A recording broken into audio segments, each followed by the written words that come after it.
डोंबिवली एमआयडीसीमध्ये स्फोट, मृतांचा आकडा वाढला, 6 जणांनी गमावले प्राण तर 48 जखमींवर उपचार सुरू.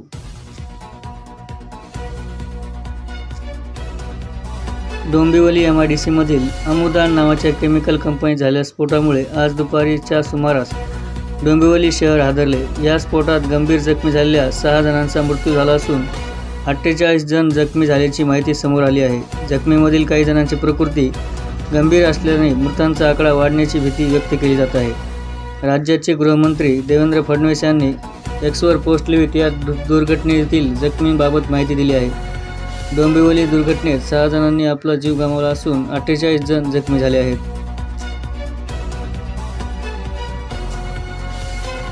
नेहमी बोलणाऱ्या सुप्रिया सुळे पुणे अपघातावर गप्प का आहेत? निलेश राणे यांचा सवाल. कल्याणी नगर येथील अपघातानंतर कारवाईला झालेल्या दिरंगाईनंतर राजकीय वर्तुळात आरोप प्रत्यारोप सुरू आहेत. कारवाईवरून विरोधकांनी सरकारला घेरले होते. यानंतर गृहमंत्री देवेंद्र फडणवीस स्वतः पुण्यात येऊन पोलिसांची बैठक घेतली आहे. यावेळी त्यांनी कारवाईचे आदेश दिले. काँग्रेस आमदार रवींद्र धंगेकर यांनीही आरोप केले आहेत.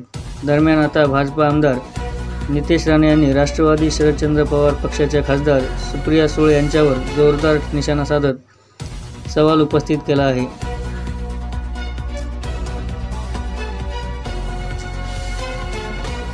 पुणे पोर्श कार अपघात प्रकरणात पोलीस आयुक्तांनी पैसे खाल्ले, रवींद्र धंगेकरांचा गंभीर आरोप. पोर्श ही आलिशान कार बेदरकारपणे चालवून एका अल्पवयीन मद्यपी मुलाने 2 तरुणांना चिरडलं आहे. हे प्रकरण पुणे पोलीस आयुक्तांकडून दडपलं गेल्याचा आरोप केला जात आहे. पुण्यातील कसबा पेठेचे आमदार रवींद्र धंगेकर यांनी हे प्रकरण उचलून धरलं. संत्रा उत्पादकांनी काढलेल्या विम्यातील निकषानुसार कमी पाऊस झाल्यास नुकसान भरपाई मिळते. मात्र शेतकऱ्यांचे नुकसान होऊनही निकषानुसार अद्याप पीक विम्याची रक्कम मिळाली नसल्याने शेतकऱ्यांमध्ये रोष व्यक्त आहे. यामध्ये 22 मंडळातील शेतकरी 12,000 रुपये विम्यासाठी पात्र ठरले आहेत. जिल्ह्यातील कोलारा, शेळगाव, पाडली, देऊळगाव घाट, अढेरा, मेहकर, हिवरा, मलकापूर, सोनोशी, बीबी, सुलतानपूर, काळेगाव, माटरगाव, जलंब या 22 मंडळातील शेतकऱ्यांना आता 10,000 रुपये फळपीक विमा मिळणार आहे. भुईमूग पिकाचा खर्चही निघेना. राहेरी बुद्रुक परिसरातील चित्र, शेतकऱ्यांच्या अडचणीमध्ये वाढ.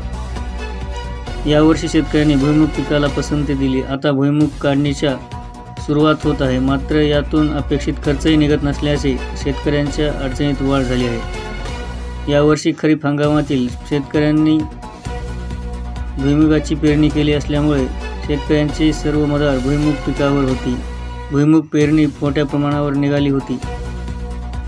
भुईमूग बियाणे दर्जेदार निघाल्याने भुईमूग पिकाची पेरणीसुद्धा चांगली झाली व यावर्षी शेंगांना चांगला भाव मिळेल म्हणून शेतकऱ्यांनी भुईमूग पिकावर जास्त खर्चही केला होता. मात्र फेब्रुवारी, मार्च, एप्रिल महिन्यात गारपीट, वादळ वाऱ्यासह अवकाळी पाऊस झाल्यामुळे व धुक्यामुळे भुईमूग पिकावर अनेक प्रकारचे रोग पडले असून या अवकाळी पावसामुळे भुईमुगाचे मोठ्या प्रमाणात नुकसान झाले आहे.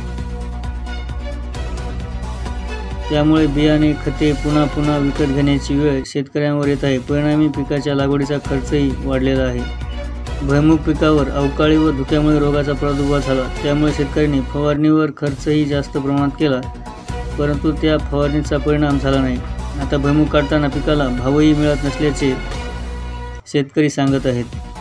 यावर्षी भुईमूग पिकाला 6,000 ते 6,200 रुपये प्रति क्विंटल दर मिळत आहे. भुईमूग पिकाचे उत्पादन एकरी 3 क्विंटल, कुठे 4 क्विंटल तर कुठे 5 क्विंटल होत आहे. यावर्षी उत्पादनातही मोठी घट होत असल्यामुळे राहेरी बुद्रुक परिसरात शेतकरी चिंताग्रस्त झाले आहेत.